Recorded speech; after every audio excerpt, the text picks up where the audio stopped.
अस्सलाम वालेकुम। जिस तरह तुम जानते हैं मैं इरफान खान उकाड़े वाला तुहाडे वास्ते वीडियो लै गया मैगनेट सील छल्ले और टैमक चैन गोटा पाने का मुकम्मल तरीका।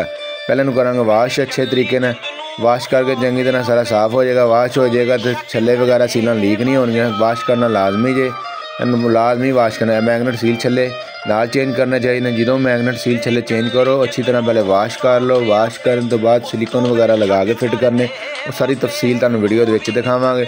मैगनेट सील छल्ले वगैरह निकल के हो रहे हैं वाश है हो गए अच्छी तरह वाश हो गए हैं। ठीक है अच्छी तरह वाश हो गए। वाश होने के बाद टैमक चैन गोटा लगावांगे। तेरे सामने तुम दसांगे मुकम्मल टैमक किस तरह करना फिटिंग किस तरह करनी। यह मैगनेट सील जे हथ न बिठा के आराम थोड़ी नाल फिट करना जे। फिट करने के बाद छला जे बड़ा छला कहते मैगनेट प्लेट का छला कहते ठीक हो गया। यह टैमक चैन ग्राउंड फार्म कंपनी की पान लगे। टैमक चैन 84 इंच की पान लगे। चैनल की गड्डी 84 इंच की पैंती 7 की 82 इंच की पैंती है। यह चीज़ा एहतियात करनी है जी।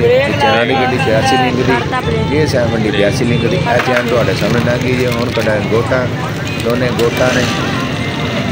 गोटा चेंज करा। सब पहले अगली साइड तो वड्डी गोट फिट करा पिछली साइड तो फिट हो सकती है।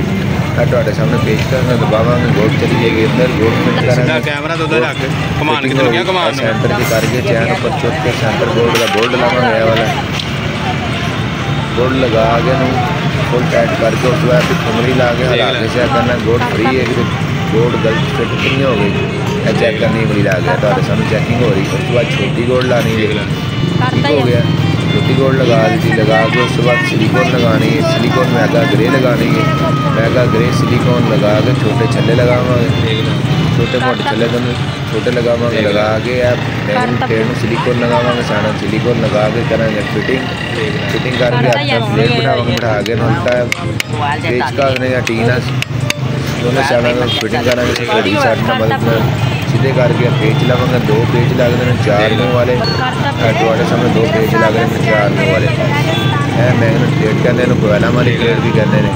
थोड़े सामने फिटिंग होगी। उस बाद हैमर पेच का सुना है हैमर पेच का अटैच करना है। हैमर पेच का है फायदा एक अटैच ठीक हो। दूसरा फायदा है पल्ला वगैरह क्रैक नहीं होता ठीक हो गया। फुल टाइट करना हैमर पेच का हैमर पेच का सट वाली भी लगे बर्दाश्त हो जाए। उसके बाद लगाता मैगनेट लगा के उसके बाद अगली फ्रंट गरारी होगी टैमक गरारी ठीक हो गया। टैमक गरारी लगावांगे। टैमक गरारी लगा के ना करांगे टैमक होएगा। टैमक होने तो बाद हम दसांगे इधरों किस तरह करना अगला कितने जाना दोनों चीज़ें तुम दसांगे। गौर ना देख लो पेच का ना पहले टैमक सीधा कर रहे हैं थोड़े साथ टैमक होगा सीधा टी का निशान है ऊपर टक लगा है बराबर करना ठीक हो गया। टिमकना सामने टक होगा बराबर करना है टक हाँ जी बराबर करना है टिमकना। 3 बोल्ट लगने 9 नंबर के बोल्ट लगा के 9 नंबर टी ना करना है टाइट फुल टाइट करने ने। मेरे दोस्तों मेरे भरा मेरा चैनल अच्छा लगे लाइक सब्सक्राइब करना ना भूलिए क्योंकि आने वाली नई वीडियो तक पहुँच सके। चेक कर लो टैमक चैन गोटा कितना को टाइम लगा फिटिंग हो गई। भरा घर भी बैठ के कर सकते हैं। अगर नहीं करना चाहते वीडियो देखने का फायदा होगा। किसी कितना भी काम करा रहे हैं तुम यह चीज़ देखोगे मेरा काम कर गलत नहीं कर रहे चीज़ नजायज़ नहीं पा रहे। वीडियो बनाने का मकसद यह होता है 14 नंबर नट लगे मैगनेट टाइट हो रहा है ना मैगनेट फुल टाइट करा कैचर पा के मैगनेट स्टंजा पा के प्लेट लगी गोल टिक्की लगी जे गोल टिक्की लगी थोड़े सामने परली साइड तो 10 नंबर से बोल्ट ना हो रही टाइट फुल टाइट हो रही है फुल टाइट हो गई। लो ये काम गड्डी होगी स्टार्ट।